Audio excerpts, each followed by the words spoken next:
দুটো হাত নেই, তাও দাপিয়ে ক্রিকেট খেলছেন কাশ্মীরের ক্রিকেটার আমির। দুটো হাত নেই, তবুও দাপটের সঙ্গে ক্রিকেট খেলছেন।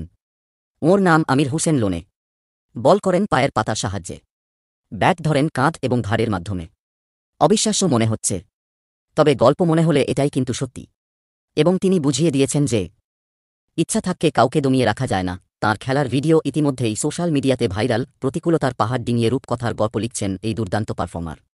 34 বছর বয়সী এই ক্রিকেটারের দুটি হাতই নেই, তবুও তিনি দাপিয়ে খেলছেন জম্মু কাশ্মীরের প্যারা ক্রিকেট দলে।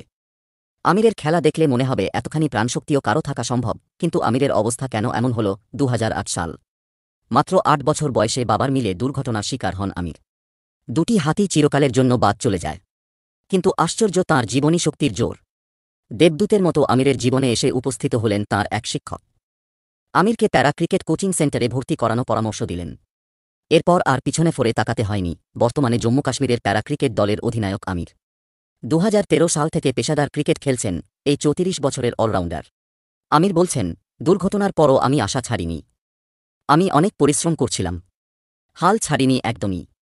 এই সময়টাতে আমাকে কেউ কোনো সাহায্য করেননি, এমনকি সরকারের তরফেও কোনো সাহায্য পাইনি। আমার প্রয়োজনও নেই।